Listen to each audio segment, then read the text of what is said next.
Hi everybody, welcome back. We are at the Blackfoot Blackfoot Canal Public Access. So we're about, I don't know, 10-15 miles south of Idaho Falls. And we have this irrigation diversion dam, which diverts these canals that feed a great part of the irrigating that goes down by Blackfoot. So I haven't been here for about 7 years. We got a nice overhead of somebody out there in their little prop plane. But like I said, I haven't been here for like 7 years or so. I have caught quite a few rainbows. They like to stock it a little bit lower down. I did catch probably a 20 incher one time here. So I'm gonna bait up one pole and just fish with it, and the other one I'm gonna use a lure, because here in Idaho you have a 2 pole permit, you know, and I get bored sometimes bank fishing, and this gives me a chance to be active. Will we catch anything? Who knows? I hope so. But, river fishing is a lot different than creek fishing. And that's why I like creek fishing a lot more. Hey, let's go fishing.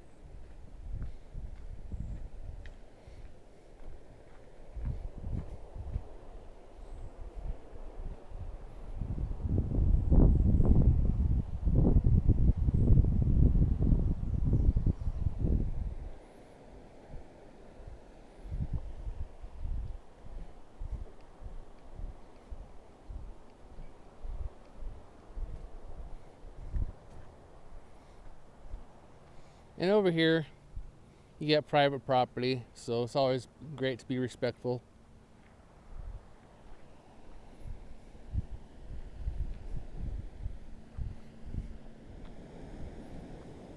There's a head gate, and I've came around this side. It's kind of dangerous. It's just better to come down that way, because you never know if you're going to fall over that way, and then you get sucked underneath into the head gate, and that's a good way to drown.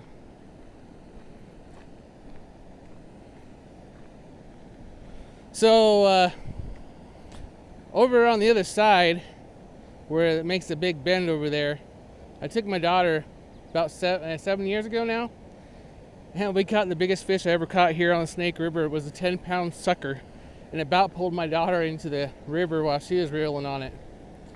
So like I said, we got this nice diversion dam. We've been getting rain for a little while, so the water's up. I probably won't walk across there. I might, but most likely not. I don't need to get hurt. Got little fish, little minnows popping up here.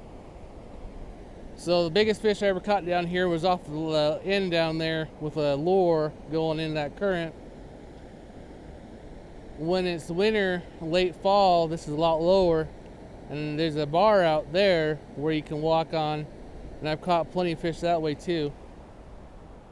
So what we're gonna do is pretty much, I'm just gonna set up right here, and I'm gonna cast bait into this area where the fish will be feeding, because the water comes over, drops off, and the current comes back around, and they'll be feeding now that in that area. So, and this is a really deep hole, really deep hole. So I'm hoping for a little fun. Like I said, this is a really highly fished area, and who knows what we're gonna get.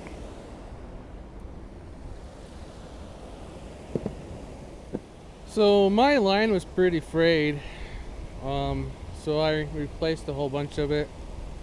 I cut off about 7 or 8 feet. So what we're gonna do right now, I'm just gonna put on a new swivel, and we're just gonna do the fisherman's knot. We wrap it around as many times as you can. Like, most you want to do is like 7 or 8. I mean, I think this is called the fisherman's knot. I'm not 100% sure. You can leave a comment, I'll post it. We'll go through the 2 eyes here. One eye is the lure, not lure. One eye is the swivel, and one eye is the line. And you try to pull it on down, pull this snug, and then you get something looks like that. Keep pulling it nice and tight. And voila. This is 15-pound test. I don't usually go for tests that's much lighter. I'm not particular on how long the excess line is. I just try to keep it short. Oh, thought that was a mosquito. Well, there you are. Fisherman's knot. We're going to fish with, well, if I can find it. There we go. We're going to fish with the silver first. I've had good luck with this. It's called it's a brand name's Phoebe. We got the wind out of the north today, which is rarity. So hopefully it doesn't make too much noise in the microphone for y'all. But it should be a fun day. Fishing's always fun. Whether we catch anything, I don't know. So on my bait that I'm going to be using, I'm just going to use the original power bait. And just for fun, I'm going to throw these on. I don't know. I've never used it but once and never caught a catfish, so I think that's false advertisement. So here we go. So after I got this rigged, I got the sinkers a few feet away from the bait, and we just got the power bait and the worm with that marshmallow that's supposedly for catfish that I didn't catch catfish on. So we're just going to go ahead and toss it out in that area. I got a lot of weight on here just because of the current. And it's going to settle down into this lava rock. And so you never know if you're going to lose your whole setup. But we'll cast out there. We'll leave this here. And then I'll put the silver fish lure that's supposed to look like a distressed fish on. And we'll do casting out across here. But for now, let's just get this out there, set up, see if we can't get something.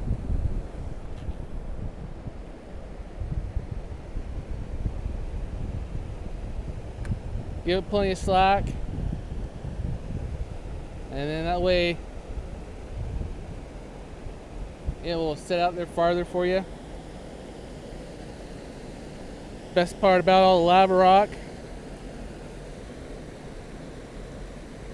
and once you set up, you don't have to go to the store and buy any pole holders. You got natural pole holders, and you can tell it's pretty much where we're at. That's pretty much where we want to be. So let's go ahead and do some more casting with this other lure. Just because of the current, I did put a sinker on this closer to the swivel than I normally do. Normally I put the swivel's usually up here, but today we're going to go a little closer. Swivel the sinker. So normally I put the sinker somewhere about that high up between the swivel and the sinker, but today we're going a little closer, something I've never tried. See if I just can't get out farther. This minnow acts like a distressed fish. People are like, well, you get a better reaction if you don't use a swivel, and it'll act more natural with just the act more natural with just being attached to the line. And that's true, it can. But when you're in a hurry and you want to switch between lures, it's so much more convenient to have that opportunity to just unclip the swivel and slap on a new lure. So That's where we're at. That's why I use swivel so much. All right, gave up on that for a minute. Now we're going by my old standby, the Blue Fox.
Now we got some boater coming on down.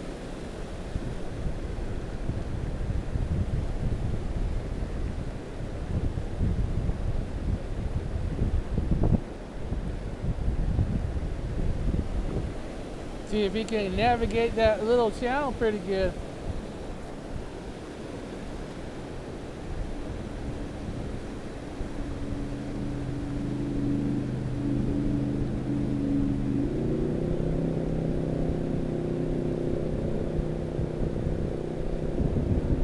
Off he goes. Either on a day trip for fun on the river, or they might be fishing. Where he's going during the fall, you can walk out there.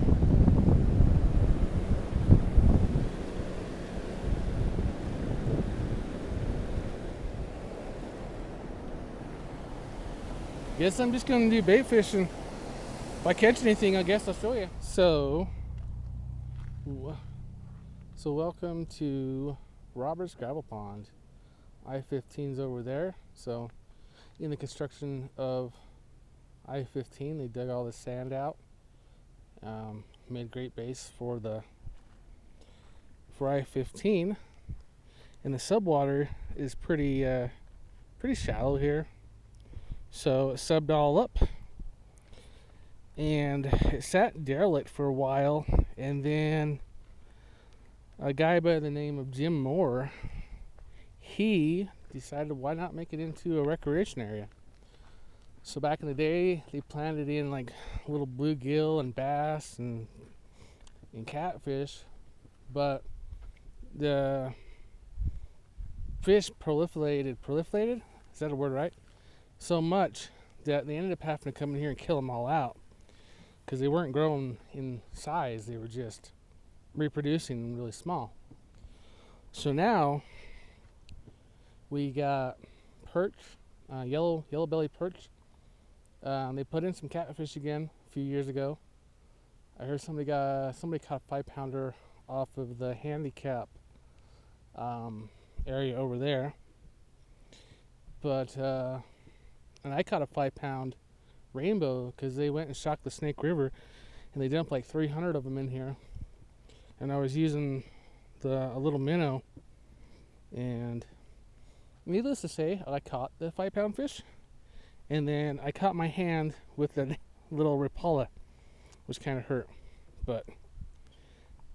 And I had to go get that pulled out by the doctor because I'm a little pansy sometimes when it comes to pain.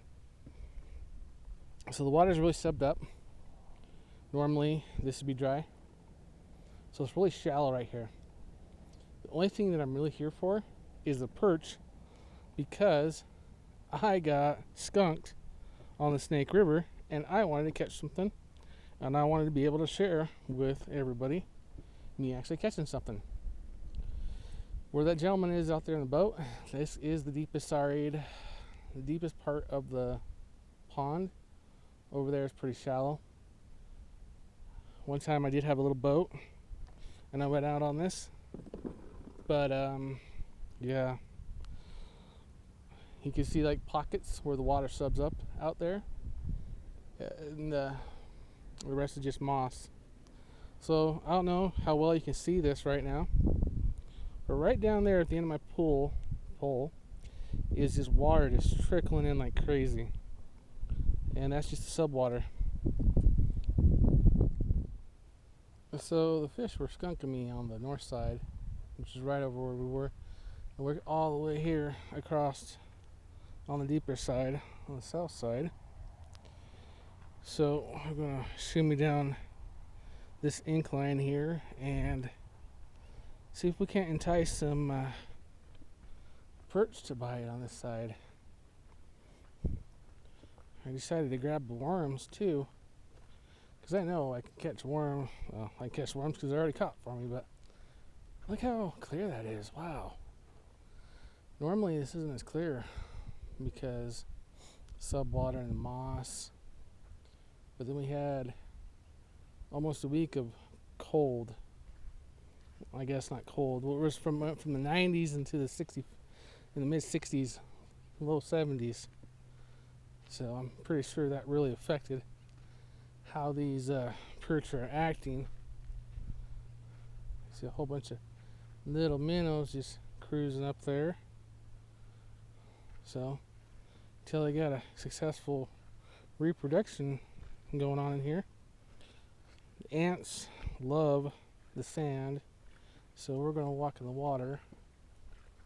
Going to set up shop right here in this area, just because everybody and the dog fishes off the dock, but my daughter was catching perch off the dock, but they're only big as your hand, and that's pretty much all you'll find here is perch that size, except for my daughter did catch a perch that was almost a record breaker for the state a while back last year. So though I did have a couple followers, I'm just gonna switch over the old standby. We're just gonna try to catch it using a hook. Use our size 2. And believe it or not, you can still catch these little perch off of off of these big old hooks compared to their body size. Excuse me.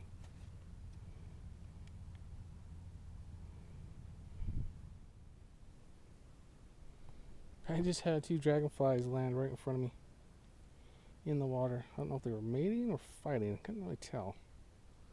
So, other than the ants that keep somehow crawling on my legs, I've had the one bite once I put on the worm, but it wasn't shallow.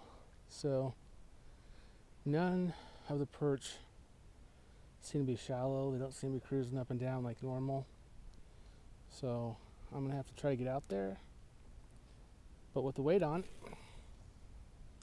I know feeling a bite from them is going to be a little harder.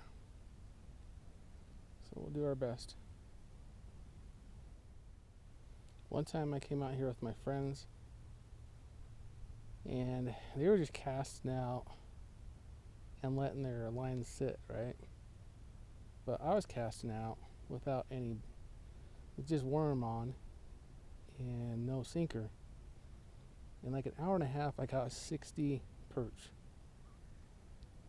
And their poor one of the younger daughters of the group that I was with was like, I can't believe it, and she just started counting them as I caught them. So that was a good day, but that's been a few years ago. There we go. Hello, little buddy. Finally. And this is about, I mean, they get bigger, but you know, nothing really gets big in this pond. Occasionally you catch a big one. But there you go. Finally, we caught a fish today. A little perch. A little yellow perch. Ow. Little sharp, freaking, little sharp back fins that they got.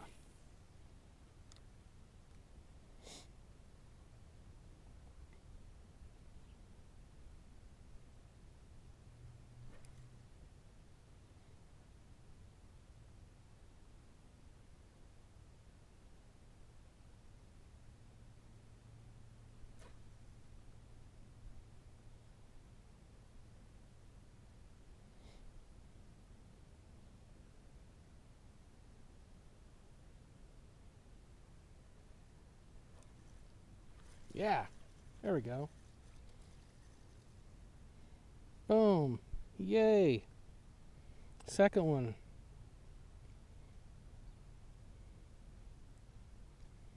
Yeah, size 2 hook. As he poops on me. Size 2 hook. And then they got really spiky spikes. So even though they're small, ew, pooped on. They're, gotta watch your fingers. Watch the palm of your hand.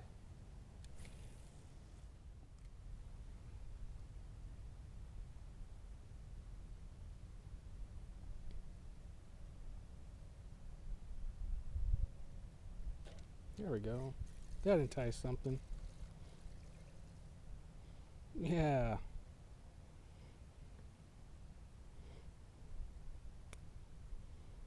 But I don't care that they're small.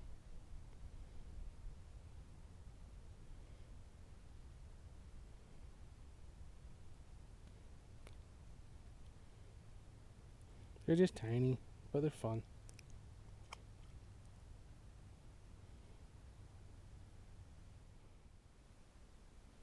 And they like to school together.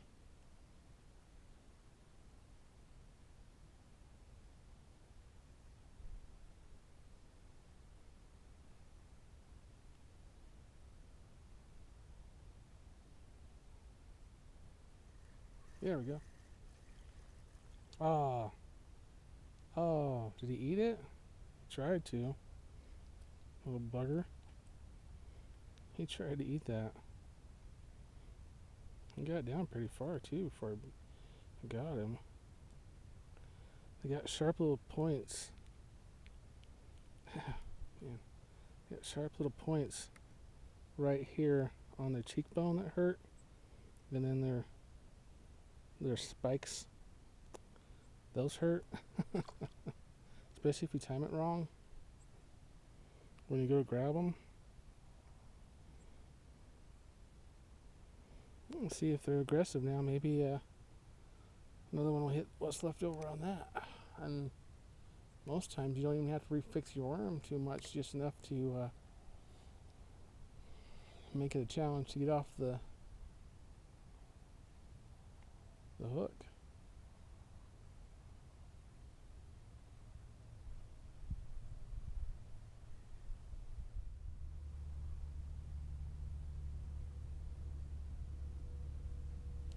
Ah, man.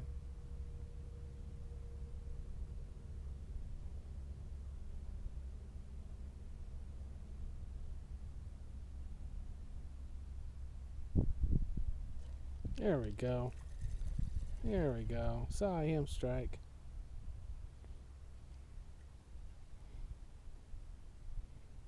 See? They just got these huge little spikes. I can't, ouch. And the little jaws can be pointy too. But it's just fun. I imagine catching the bigger versions that you can catch on the coast are a lot more fun.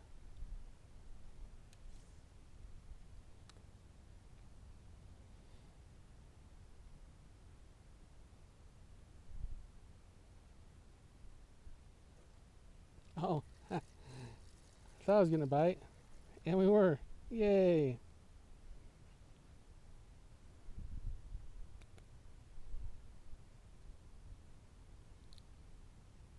Ta-da. Even though they're small and pain in the butt, they're like little piranhas. We will eat you. We're gonna try to fly away.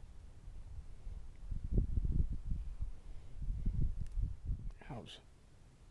Your fly bit me on the heel. Oh, not the heel. The ankle.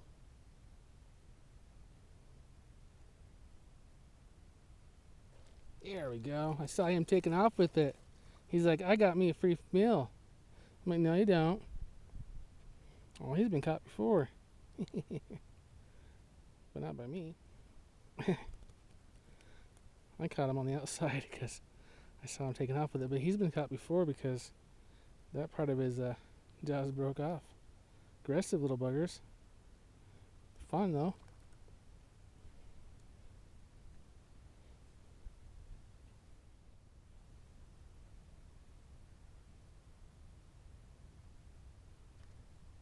Oh, bugger. Stripped me.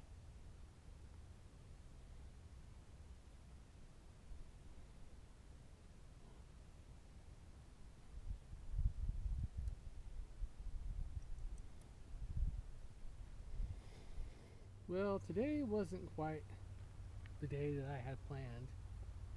Starting out there at the Snake River, fishing a place I haven't fished in 7 years. Stayed there for over 2 hours. Didn't have a bite, didn't have a follower. So then I went to the Arctic Circle, got some food, really filled up my gut, which I really needed. And yeah, so then I decided to come over here to Robert's Gravel Pond, also known as Jim Moore Pond, the gentleman who put in so much work to make it a reality for everybody. Yeah, without him, who knows what this might have not, who knows what it might have been, might not have been. So, thanks for watching. Hopefully next time things are a little bit more ripping and roaring instead of just tiny little yellow perch. But I like catching them too, so I might make another one where I'm catching those. So, thanks for watching.